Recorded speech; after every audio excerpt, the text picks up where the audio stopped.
नमस्कार साथियों, कैसे हैं आप लोग। आशा करता हूं कि आप लोग ठीक होंगे। अगली आपकी जो कक्षा है वो भारतीय संविधान एवं राज्य व्यवस्था से संबंधित है। भारतीय संविधान आप जानते हैं कि अंग्रेज़ों ने यहाँ पर बहुत सालों तक शासन किया। अंग्रेज़ों से पहले मुसलमानों ने यहाँ पे शासन किया। उनके बाद देश की जो स्थिति थी वो बहुत ही ख़राब हो गई थी।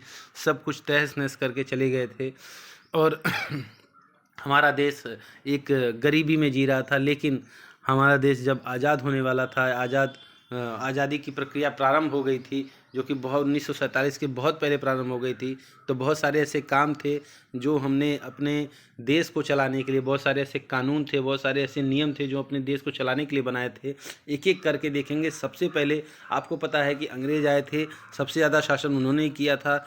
तो ईस्ट इंडिया कंपनी के कुछ जो नियम शुरू में बने थे छोटे छोटे भागों के लिए, छोटे छोटे भारत के भूभागों के लिए, देखते चलेंगे। और इन्हीं नियमों को जोड़कर लास्ट में भारतीय संविधान को रूप दिया गया। बाद में भारतीय संविधान की आधारशिला रखी गई। कलकत्ता में उच्चतम न्यायालय की स्थापना प्रथम मुख्य न्यायाधीश आपका एलिजा एम्पे बने। बंगाल के गवर्नर को बंगाल का गवर्नर जनरल पदनाम वॉरेन हेस्टिंग को दिया गया, आपको पता है।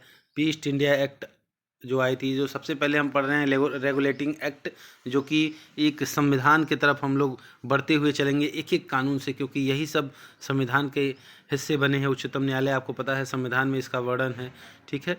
फिर आगे आते हैं पीट्स इंडिया एक्ट, इसमें नियंत्रण परिषद की स्थापना की गई। फिर अगला है चार्टर एक्ट 1813, इसमें शिक्षा पर हर वर्ष 1 लाख रुपए खर्च करने का उपबंध है। कंपनी का व्यापारिक एकाधिकार समाप्त कर चाय एवं चीनी को छोड़ के एकाधिकार ख़त्म करके ये जो ब्रिटिश क्राउन है उसके पास चला गया। फिर है 1833 का जो घोषणा, ये चार्टर एक्ट था, इसमें बंगाल के गवर्नर जनरल को संपूर्ण भारत का गवर्नर जनरल बनाया गया। प्रथम आपके थे इसमें लॉर्ड विलियम वेटिंग, आपको पता है। कंपनी का व्यापारिक एकाधिकार पूर्णतः समाप्त हो गया। उसके बाद गवर्नर जनरल की परिषद में चौथे सदस्य के रूप में कानूनी सदस्य को शामिल किया गया, जिसका नाम था लॉर्ड मैकाले, ठीक है। बहुत महत्वपूर्ण व्यक्ति है। आपको पता है कि शिक्षा में इन्होंने बहुत सारे ऐसे चेंजेस वो लेकर आए थे जो आज भी हमारे शिक्षा पर छाप छूटा हुआ है इसका। आगे आते हैं, अगला चार्टर एक्ट है 1853 का चार्टर एक्ट। विधि निर्माण हेतु केंद्रीय विधान परिषद की स्थापना, सिविल सेवकों की भर्ती होती, खुली परीक्षा का शुभारंभ। 1853 की मैं बात कर रहा हूँ, ठीक है। एक एक करके देखिए, 1773, 1784, ठीक है, 1813, 1833, 1853, ठीक है। एक एक करके आपको याद करना है, ये लाइन से चलेंगे हम। फिर अगला है 1858 भारत सरकार अधिनियम, जो कि 1857 की क्रांति के बाद हुआ। 58 में आया। गवर्नर जनरल को भारत का वायसराय कहा गया। भारत के राज्य सचिव का पद सृजित किया गया। भारत का शासन कंपनी से छीनकर सीधे ब्रिटिश शासन के अधीन किया गया, ठीक है। फिर आता है भारत परिषद अधिनियम 1861, वायसराय को अध्यादेश जारी करने की शक्ति दी गई। आप जानते हैं वर्तमान समय में अध्यादेश जारी करने की शक्ति जो है राष्ट्रपति के पास अपने है। फिर है विकेंद्रीकरण की शुरुआत। विकेंद्रीकरण मतलब है कि शक्ति एक जगह केंद्रित न होकर पूरे देश में बटी। केंद्रीय विधान, पहला है भारत परिषद अधिनियम 1892। केंद्रीय विधान परिषद के भारतीय सदस्यों को वार्षिक बजट पर बहस करने तथा प्रश्न पूछने का अधिकार दिया गया, ठीक है। लेकिन अभी वो मतदान नहीं कर सकते थे। भारतीय परिषद अधिनियम 1909, इसमें पार्लियामेंटो सुधार आता है। पृथक निर्वाचन मंडल के आधार पर मुस्लिमों के लिए सांप्रदायिक प्रतिनिधित्व का प्रावधान। इन्होंने क्या किया कि मुसलमानों को कहा कि आप अलग वोट करेंगे, उनकी सीटें आपकी अलग होंगी। एक तरह से रिजर्वेशन देने का प्रयास किया ताकि यहाँ पर आपस में सब लोग लड़ सके। अगला है भारत शासन अधिनियम 1919, मॉन्टेक्यू चेम्सफोर्ड सुधार अधिनियम। केंद्र में द्विसदनीय व्यवस्था का प्रारंभ, प्रांत में द्वैत शासन की शुरुआत, विषयों को 2 भागों आरक्षित और हस्तांतरित में बांटा गया, ठीक है। भारत सरकार अधिनियम 1919 याद रखिएगा। आगे है भारत सरकार अधिनियम 1935। आप इसे यह मान सकते हैं कि भारत सरकार अधिनियम 1935 में बहुत सारे ऐसे नियम हैं जो संविधान में आज भी झलकते हैं। केंद्र के संघात्मक सरकार की स्थापना, प्रांतों में द्वैत शासन की समाप्ति, केंद्र में द्वैत शासन की शुरुआत, दोहरे शासन की शुरुआत, केंद्रीय बैंक एवं संघीय न्यायालय की स्थापना। वर्मा को भारत से अलग किया गया। आपको पता है 1935 के भारत सरकार अधिनियम में सिंध एवं उड़ीसा नामक नए प्रांत का निर्माण किया गया। फिर आता है आपका बहुत ही महत्वपूर्ण 1946 में कैबिनेट मिशन, जिसको हम आपको पता है कि कैबिनेट मिशन के तहत ही भारतीय संविधान सभा की गठन किया गया। अप्रत्यक्ष निर्वाचन के द्वारा इनका चुनाव हुआ था। जो आपकी सदस्यों की संख्या थी वो 389 थी। ब्रिटिश भारत से 296, देसी रियासत से 93, 15 महिला सदस्य। पहली बैठक 9 दिसंबर 1946। आपके पदाधिकारी थे अस्थायी अध्यक्ष सच्चिदानंद सिन्हा, स्थायी अध्यक्ष डॉक्टर राजेंद्र प्रसाद, उपाध्यक्ष एस.सी. मुखर्जी, संवैधानिक सलाहकार बी.एन. राव। उद्देश्य प्रस्तावना इसमें पेश करने का कार्य किया पंडित जवाहरलाल नेहरू ने 13 दिसंबर 1946 को। पारित हुआ 22 जनवरी 1947 को, ठीक है, अगले महीने में। जो अंतिम बैठक हुई 24 जनवरी 1950 को अंतिम बैठक हो गई संविधान सभा की। अर्थात संविधान का जो बनाना था ये 24 जनवरी 1950 को अंतिम रूप दे दिया गया, ठीक है।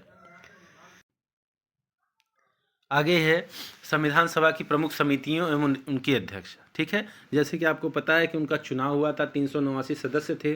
तो 389 सदस्यों के संचालन के लिए कोई अध्यक्ष, कोई उपाध्यक्ष, कोई सचिव, इस तरह की समितियां तो बनेंगी। तो देखते हैं कौन कौन सी समितियां थी। पहली समिति थी संघ समिति, संघीय संविधान समिति, जवाहरलाल नेहरू इसके अध्यक्ष थे। नियम, प्रक्रिया और संचालन के समिति के अध्यक्ष थे डॉक्टर राजेंद्र प्रसाद। प्रांतीय संविधान समिति के और मौलिक अधिकार एवं अल्पसंख्यकों का जो संबंध था उस समिति के अध्यक्ष थे सरदार वल्लभ भाई पटेल, ठीक है। प्रांतीय संविधान समिति, तो ध्यान रखिएगा बहुत ही महत्वपूर्ण समितियां हैं। प्रांतीय, मौलिक अधिकार, अल्पसंख्यक, सरदार वल्लभ भाई पटेल ने दिया। फिर आपका है प्रारूप समिति, गठन 29 अगस्त 1947, 7 सदस्य थे, डॉक्टर बी.आर. अम्बेडकर, ठीक है। अब आते हैं एक एक करके कि संविधान के महत्वपूर्ण तथ्य क्या क्या हैं। 26 नवंबर 1949 को संविधान सभा द्वारा पारित किया गया। 26 जनवरी को लागू हुआ। निर्माण में 2/11/18 मतलब 2 वर्ष 11 माह 18 दिन लगे। मूल संविधान में 22 भाग, 8 अनुसूचियाँ, 395 अनुच्छेद थे। वर्तमान गणना की दृष्टि से 25 भाग हो गए हैं, 12 अनुसूचियाँ हैं और 465 अनुच्छेद हो गए हैं, अभी बढ़ ही रहे हैं, ठीक है।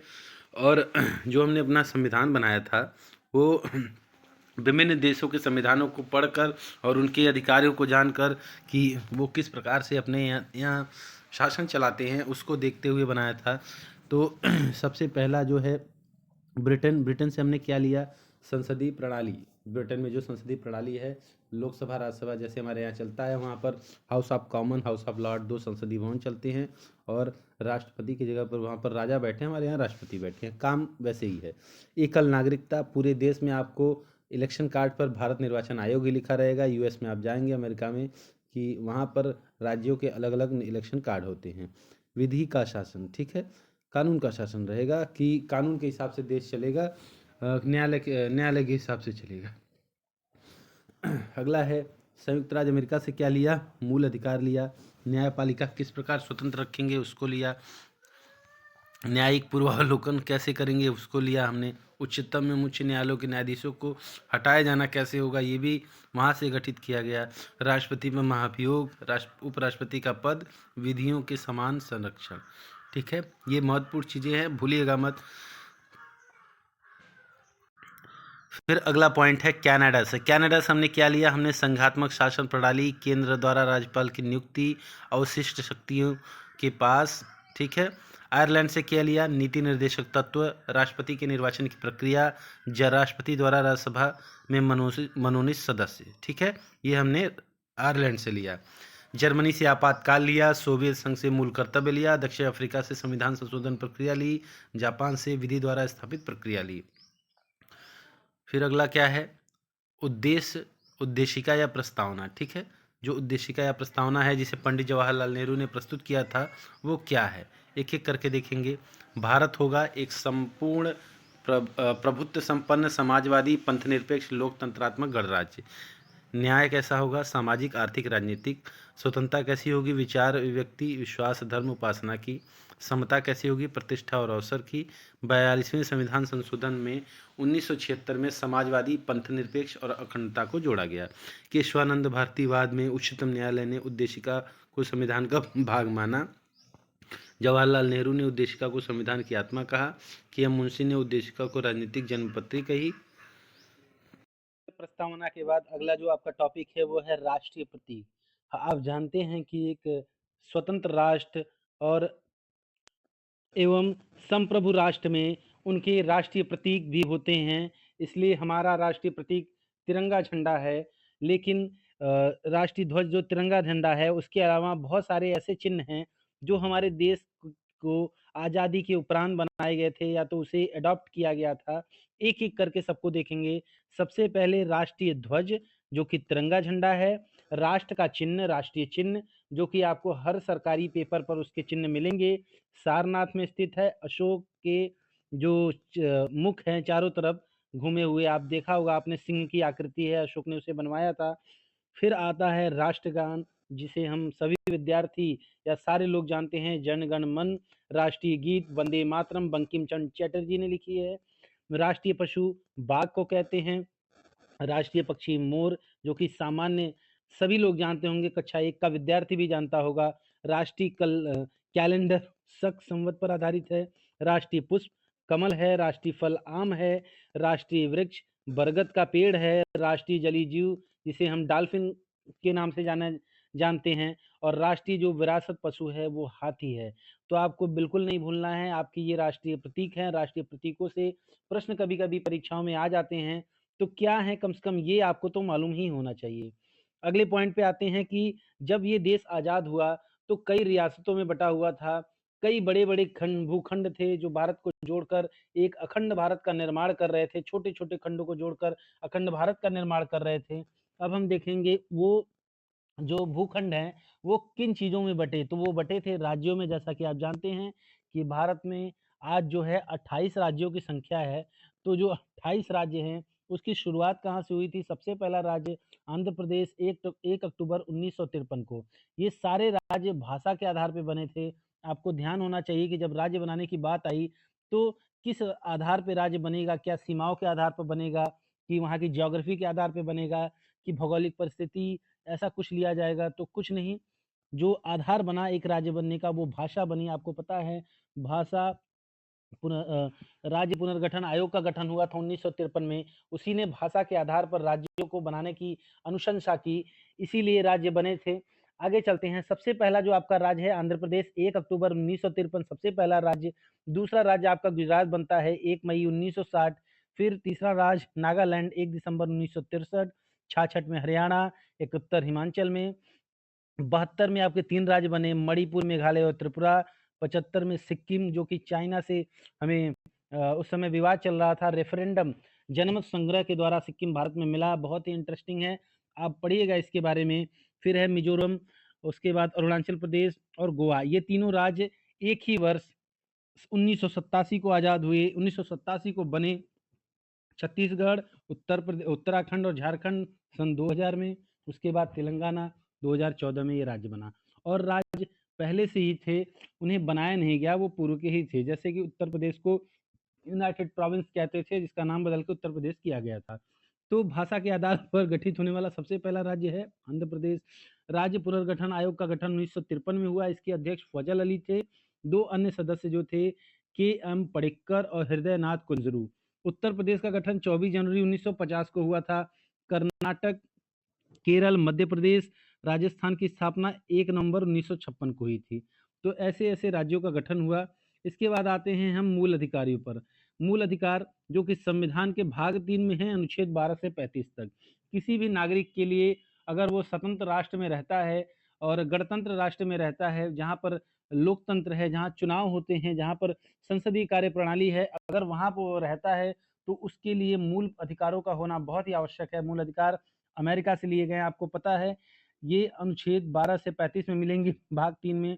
सबसे पहला अधिकार है समानता का अधिकार, दूसरा आपका है स्वतंत्रता का अधिकार। समानता का अधिकार 14 से 18 में है, स्वतंत्रता का अधिकार 19 से 22 में है, शोषण के विरुद्ध अधिकार 23 से 24 में है, 25 से लेकर 28 तक धर्म की स्वतंत्रता का अधिकार है, संस्कृति और शिक्षा संबंधी अधिकार 29 से 30 में है, और संवैधानिक उपचारों का अधिकार 32 से 35 में है। अनुच्छेद 32 को ही बी आर अम्बेडकर साहब ने संविधान की आत्मा कहा था, क्योंकि इसमें आप न्यायालय में इसे इसे क्या कर सकते हैं, चैलेंज कर सकते हैं, इसीलिए संविधान की आत्मा इसे कहा गया है। आगे चलते हैं। मूल अधिकारों से संबंधित कुछ महत्वपूर्ण तत्व, वो क्या-क्या तथ्य हैं जो मूल अधिकारों से संबंधित हैं? पहला, 44वें संविधान संशोधन जो आपका किया गया था 1978 में, इसे संपत्ति जो कि मूल अधिकार था, उसे हटाकर अनुच्छेद 300 के तहत विधिक अधिकार बना दिया गया। मतलब कि संपत्ति का अधिकार, मूल अधिकार हटा दिया गया। नहीं तो सब लोग उठ के कहते कि मुझे भी संपत्ति दीजिए, मेरे पास संपत्ति नहीं है, बिना कुछ काम किए, तो वो सरकार को देना पड़ता है, इसलिए हटा दिया गया। मूल अधिकारों के संरक्षण हेतु अनुच्छेद 32 के तहत उच्चतम न्यायालय अनुच्छेद 226, ठीक है, और उच्च न्यायालय 5 प्रकार की रिट जारी कर सकते हैं। आप समझ रहे हैं कि जो आपका मूल अधिकार है, जो अनुच्छेद 32 में दिया गया है, उसमें यह लिखा गया है कि उच्चतम हाई कोर्ट और सुप्रीम कोर्ट अनुच्छेद 226 के तहत 5 प्रकार की रिट, इसका मतलब है बंदी प्रत्यक्षीकरण पहला रिट है। मतलब अगर कोई बंदी है, तो उसे क्या-क्या अधिकार प्राप्त होने चाहिए, वो जारी कर सकता है। परमादेश जारी कर सकता है, प्रतिषेध जारी कर सकता है, अधिकार परीक्षा और उत्प्रेषण, ये सारे 5 रिट वो जारी कर सकते हैं आपके मूल अधिकारों के संरक्षण के लिए। राष्ट्रपति द्वारा आपातकाल की उद्घोषणा के दौरान अनुच्छेद 19 में वर्णित मूल अधिकार स्वतः ही निलंबित हो जाएँगे। ये अनुच्छेद 358 में लिखा गया है। आपको पता है कि आपातकाल 3 प्रकार से देश में लगता है। एक आपका बाह्य युद्ध के आधार पर, दूसरा है आंतरिक अशांति, तीसरा वित्तीय आपात। वित्तीय आपात 360 में है, लेकिन अगर राष्ट्रपति 358 के तहत आपातकाल की घोषणा करते हैं, तो आपके मूल अधिकार स्वतः ही समाप्त हो जाएँगे, देश में सेना का शासन हो जाएगा, क्योंकि अगर ऐसा नहीं होगा, तो हम इन 3 चीज़ों से निपट नहीं पाएँगे, ठीक है? आइए आगे चलते हैं। आते हैं हम मूल कर्तव्यों पर। मूल अधिकार तो सब आपने जान लिए कि आपके ये मूल अधिकार हैं, लेकिन एक स्वतंत्र देश के स्वतंत्र नागरिक होने के नाते आपके कुछ मौलिक कर्तव्य होते हैं, जिन्हें आपको देश के प्रति निभाना होता है। तो ये भाग 4 क में दिया गया है, भाग 3 में मूल अधिकार दिए गए हैं, मैंने आपको बताया था, जो कि आपके अनुच्छेद 12 से लेके 35 तक थे। भाग 4 क में अनुच्छेद 51 क, इसमें आपका मूल कर्तव्य, मतलब एक नागरिक के तौर पर आपका क्या कर्तव्य है। किसके आधार पे ये जुड़ा था? ये आपको लिया गया है यूएसएसआर से, स्वर्ण सिंह समिति की सिफारिश पर 42वें संविधान संशोधन में जोड़ा गया, ये जो 1976 में हुआ था। 91वां जो मूल कर्तव्य है, वो 86वें संविधान संशोधन अधिनियम 2002 में जोड़ा गया, जो 6 से 14 वर्ष के प्रातिफल्य के लिए शिक्षा अवसर प्रदान करने के माता-पिता या संरक्षण के कर्तव्य का प्रावधान करता है, ठीक है? ये मूल कर्तव्य जोड़ा गया कि माता-पिता का यह मूल कर्तव्य होगा कि बच्चों को वो क्या करें, उन्हें शिक्षा प्रदान करावें।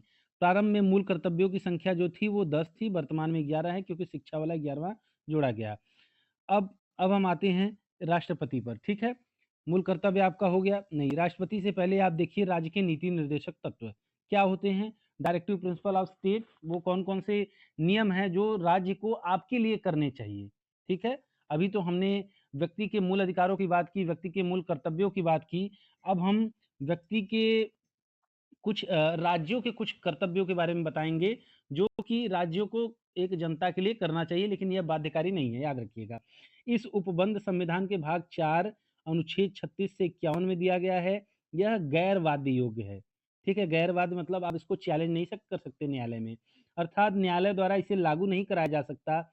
इसका उद्देश्य लोक कल्याणकारी राज्य एवं सामाजिक आर्थिक लोकतंत्र की स्थापना करना है।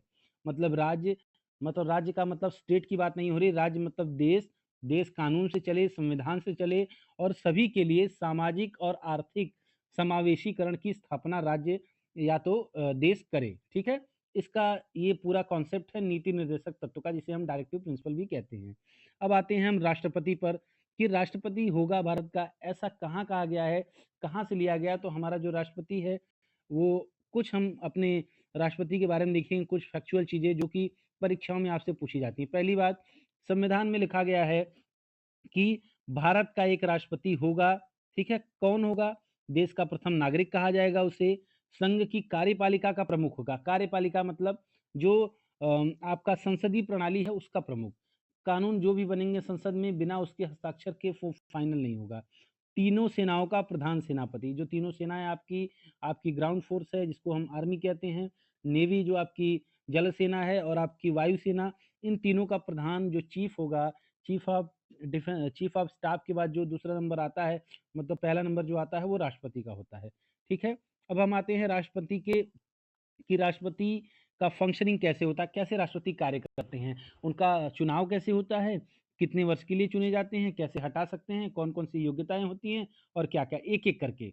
सबसे पहले राष्ट्रपति का निर्वाचन होता है, मतलब चुनाव होता है। किसके द्वारा? संसद के दोनों सदनों के निर्वाचित सदस्य, राज्यों की विधानसभाओं के निर्वाचित सदस्य और दिल्ली या पांडिचेरी विधानसभा के सदस्य। आप उसको ऐसे समझिए।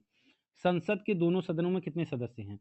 545 लोकसभा में, 245 राज्यसभा में। ये लोग चुनाव में हिस्सा लेंगे, प्लस राज्यों की विधानसभाओं के सदस्य।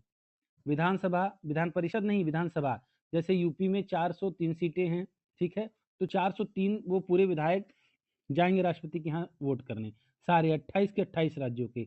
अब आपके बचते हैं आपके केंद्र शासित प्रदेश। तो केंद्र शासित प्रदेश बहुत सारे हैं, लेकिन चुनाव करेंगे सिर्फ 2, दिल्ली और पौंडीचेरी, क्योंकि दिल्ली और पौंडीचेरी में ही विधानसभा है। अन्य केंद्र शासित प्रदेशों में, यूटी में विधानसभा बिल्कुल नहीं है। ठीक है? आगे आते हैं त्यागपत्र। अपना जो राष्ट्रपति होते हैं, ये त्यागपत्र किसको देते हैं? उपराष्ट्रपति को देते हैं।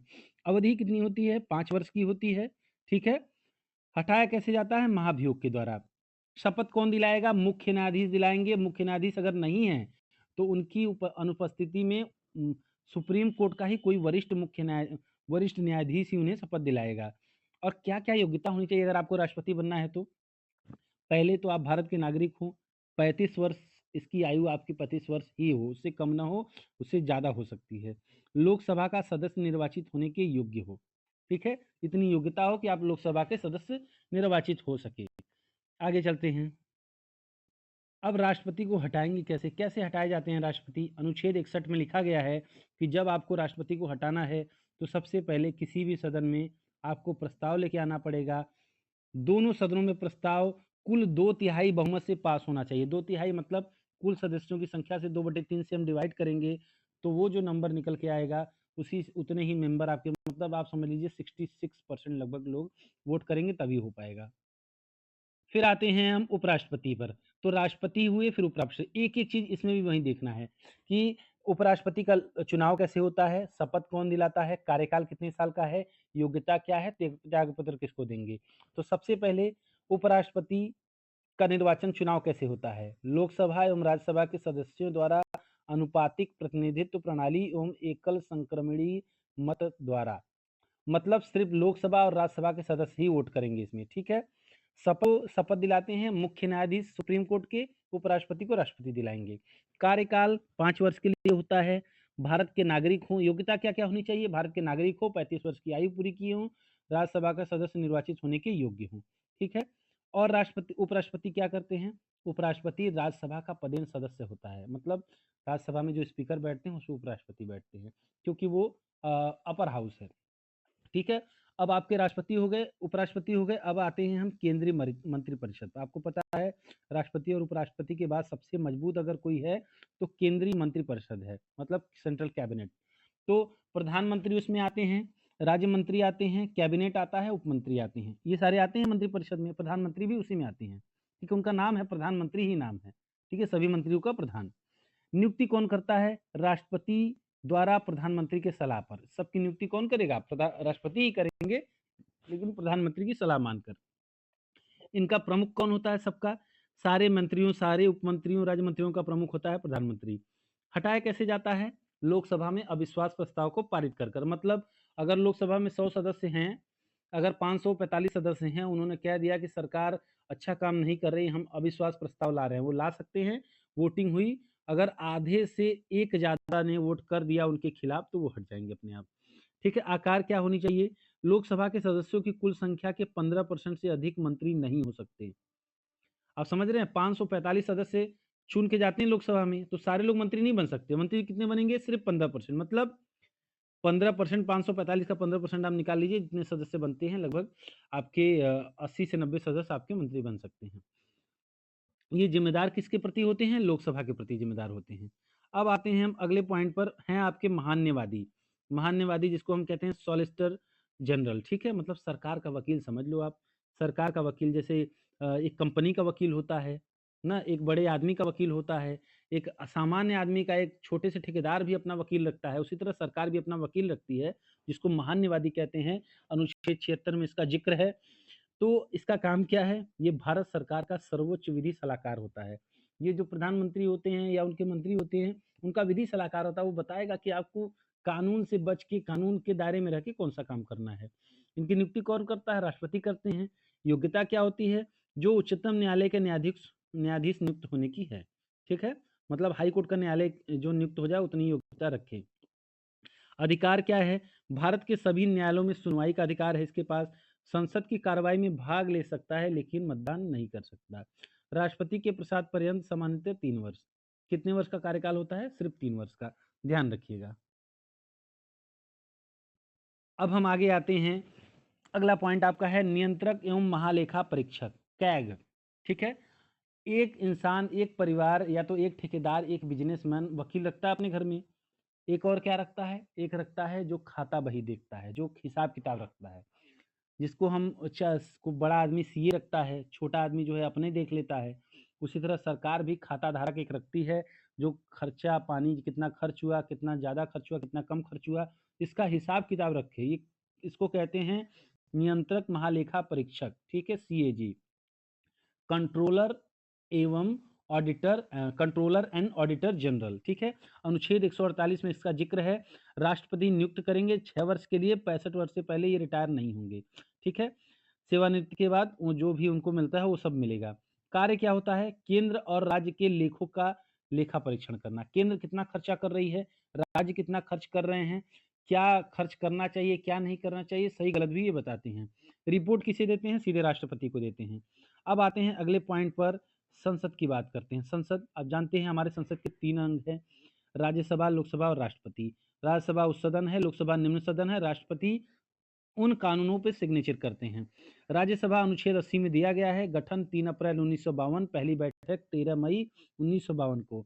उच्च सदन है, स्थायी है, कभी नहीं विघटित होती है, ठीक है। सदस्य कितने हैं टोटल? 250 सदस्य हैं, जिसमें 238 का चुनाव होता है, 12 मनोनीत होते हैं। वर्तमान में 245 सदस्य ही हैं, ठीक है। 233 का चुनाव हुआ है, 12 मनोनीत हुए हैं। सदस्य निर्वाचित होने की न्यूनतम आयु जो है 30 वर्ष। 30 वर्ष से कम रहेगी आप राज्यसभा में नहीं बैठ सकती।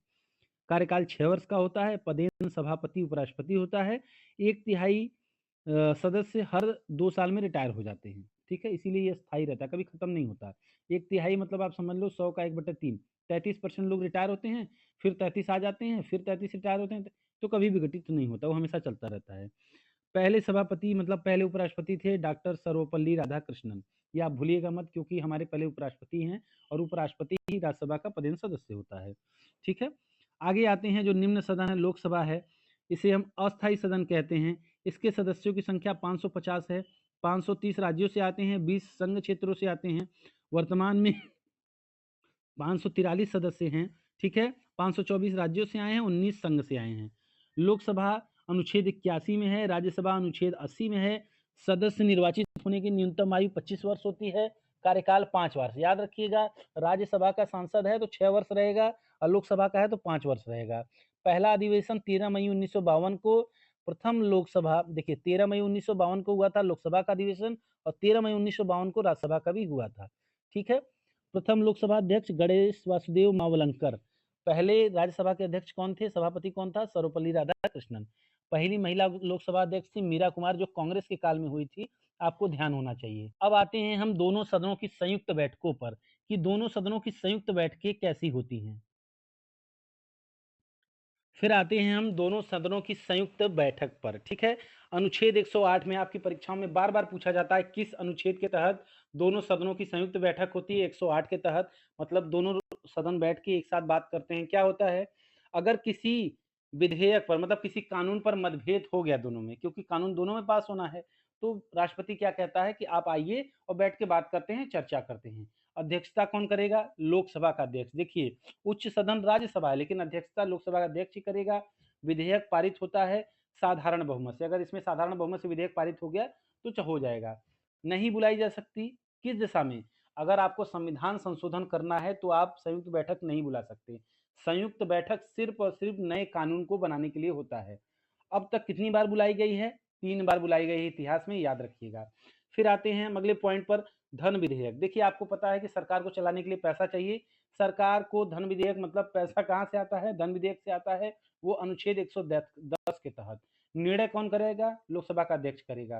पेश होगा लोकसभा में और राज्यसभा सिर्फ रोक सकती है, वो भी 14 दिन के लिए। अगर पास वहां पर सरकार का बहुमत नहीं है तो रोक नहीं सकती। ठीक है, आगे फिर आते हैं हम वित्त समितियों पर। वित्त समिति मतलब पैसे का हिसाब किताब कौन रखता है। ठीक है, अभी मैंने आपको बताया था लेखा जोखा, खर्च कहाँ करना है, खर्च का काम कौन देखेगा? वो महानियंत्रक परीक्षक देखेंगे, कैग देखेंगे। लेकिन वो पैसा का मालिक कौन होगा, कौन हिसाब किताब उसका रखेगा, वो समितियां कौन, वो उसके कैग के ऊपर काम कौन करता है? तो 3 समितियां होती हैं। पहला है प्रांकलन समिति, दूसरी लोक लेखा, तीसरी है लोक उपक्रम समिति। प्रांकलन समिति में कुल 30 सदस्य होते हैं सारे लोकसभा से। लोक लेखा में 22 सदस्य होते हैं, 15 लोक से, 7 राज्य से। और लोक उपक्रम समिति में 15 लोकसभा से, 7 राज्य से। दोनों का रेशियो सेम है। प्रांकलन में 30 सदस्य, लोक लेखा में और लोक उपक्रम में 22-22 सदस्य होते हैं और 15-7 का रेशियो होता है, याद रखिएगा। अगला पॉइंट है न्यायपालिका। तो न्यायपालिका क्या है? देखिए, आपको पता होना चाहिए कि हमारी न्यायपालिका के 3 स्तर हैं। सबसे उच्च क्या है? सर्वोच्च न्यायालय, उसके नीचे है उच्च न्यायालय और उसके नीचे क्या है? अधीनस्थ न्यायालय, मतलब जिला में जो कोर्ट होते हैं।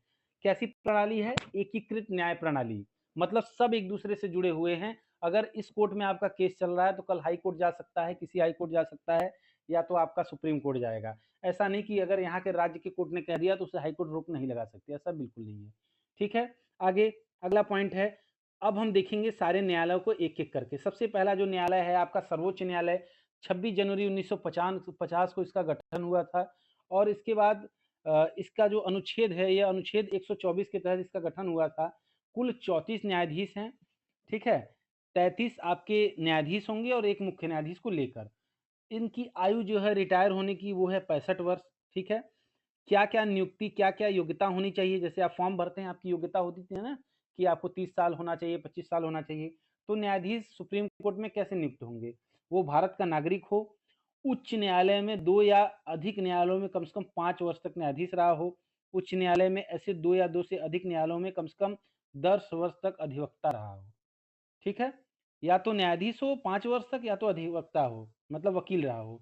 राष्ट्रपति की राय परंपरागत विवेकता हो, ठीक है? राष्ट्रपति की राय में परंपरागत विवेकता हो, या तो राष्ट्रपति को लगता है कोई ऐसा आदमी है कि न्याय कानून का बहुत जानकार है, तो राष्ट्रपति भी उसे डायरेक्ट अपॉइंट कर सकते हैं। अब कैसे हटाया जा सकता है? इसे भी न्यायाधीश को हटाने के लिए आपको महाभियोग लाना पड़ेगा। महाभियोग के तहत न्यायाधीश को हटा सकते हैं सिद्ध कदाचार या असमर्थता के आधार पर संसद के प्रत्येक सदन द्वारा उपस्थित एवं मतदान करने वाले सदस्यों में से कम 2/3 बहुमत। जितने लोग सदस्य मतदान करेंगे उसका 2/3 बहुमत होना चाहिए। राष्ट्रपति न्यायाधीशों को शपथ दिलाता है, ठीक है? न्यायाधीशों को शपथ कौन दिलाएगा? राष्ट्रपति दिलाएंगे। सुप्रीम कोर्ट की बात हो रही है। नियुक्ति कौन करेगा? राष्ट्रपति द्वारा कॉलेजियम सिस्टम से। कॉलेजियम सिस्टम में कौन-कौन शामिल होता है? भारत के मुख्य न्यायाधीश, उच्चतम न्यायालय के 4 वरिष्ठतम न्यायाधीश, ठीक है? यही लोग कॉलेजियम सिस्टम में शामिल होते हैं। आगे अगला पॉइंट है उच्च न्यायालय, ठीक है? उच्च न्यायालय अनुच्छेद 214 के तहत उच्च न्यायालय की बात की गई है। इसमें वर्तमान में कुल 25 अ, संख्या है, 25 आपके उच्च न्यायालय हाई कोर्ट हैं।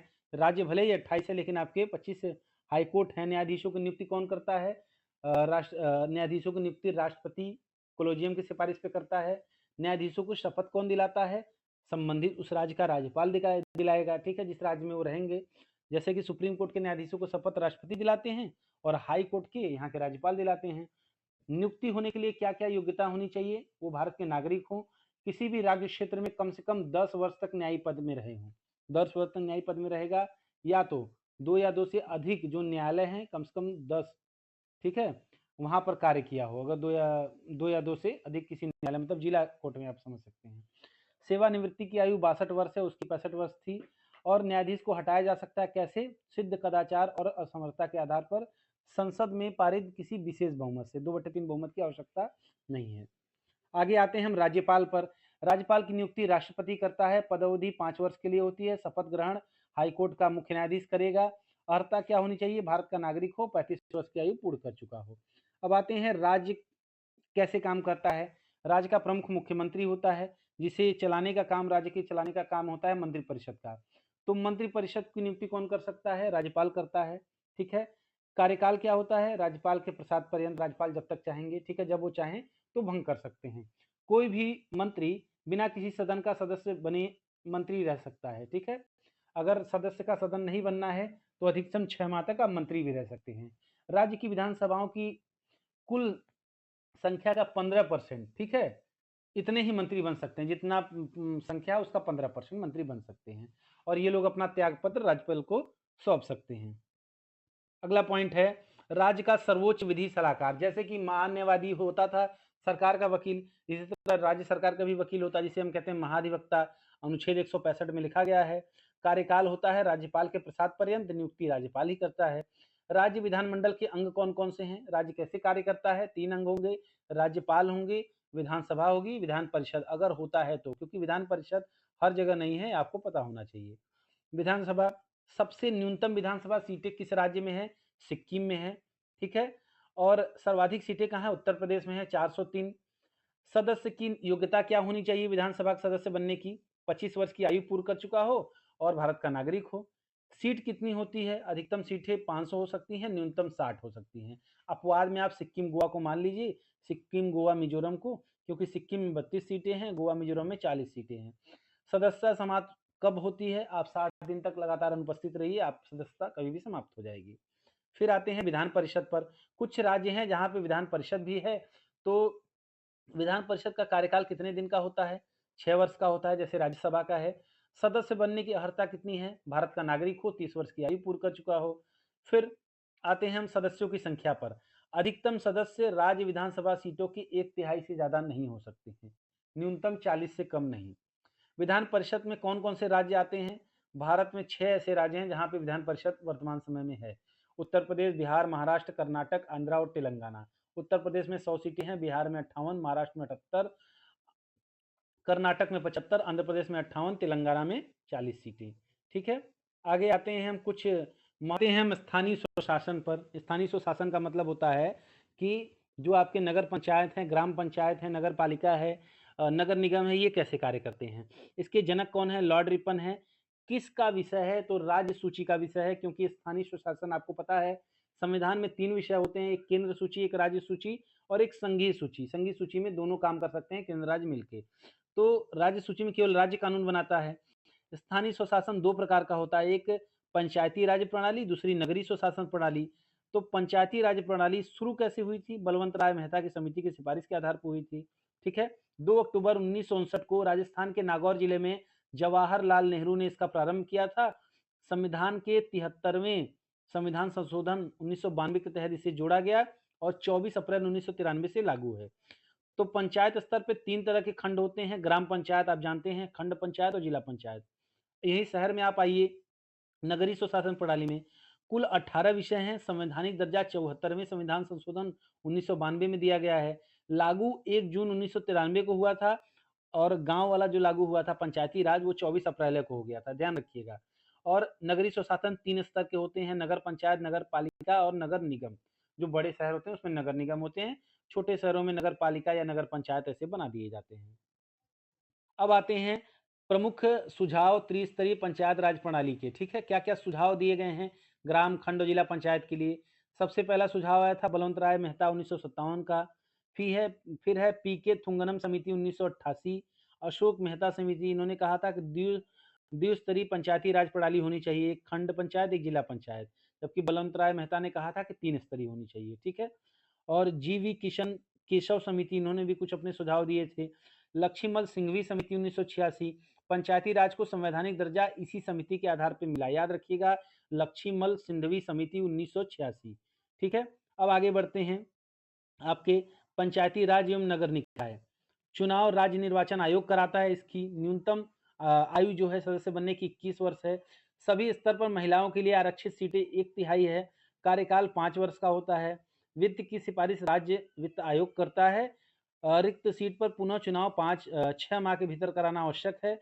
वर्तमान में नागालैंड, मिजोरम, मेघालय में पंचायती राज संस्था नहीं है, क्योंकि अनुच्छेद 71 के तहत वहां पर कुछ रिस्ट्रिक्शन लगी हुई हैं, इसके तहत नहीं है। फिर आते हैं वित्त आयोग पर। क्या है वित्त आयोग, इसका गठन प्रत्येक 5 वर्ष पर राष्ट्रपति द्वारा किया जाता है, अनुच्छेद 280 में इसका दिया गया है। राष्ट्रपति का सलाह मानना बाध्यकारी नहीं है, सिर्फ रिपोर्ट सौंपता है। इसकी संरचना कुछ ऐसी है, एक अध्यक्ष, 4 सदस्य हैं। क्या परीक्षा में पूछा गया वित्त आयोग से, सबसे पहला कि किस अनुच्छेद में आता है, 280 में आता है। संरचना क्या है? एक अध्यक्ष और 4 सदस्य। वित्त आयोग के अध्यक्ष, सबसे पहला अध्यक्ष केसी नियोगी हुए हैं, 12वां सी रंगराजन, 13वां विजय केलकर, 14वां वाई.वी. रेड्डी और 15वां एन.के. सिंह, ठीक है? 15वें आपके चल रहे हैं। कार्य या सुझाव देना क्या करता है? वित्त आयोग का काम है कि जो पैसे की कमाई होती है, जो टैक्स इकट्ठा होता है, उसका बंटवारा केंद्र और राज्य में कैसे होगा? राज्यों को सहायता अनुदान प्रणाली देता है, कभी कोई मुश्किल आ गई, कोई मुसीबत आ गई, तो राज्यों को वो पैसा प्रोवाइड करता है।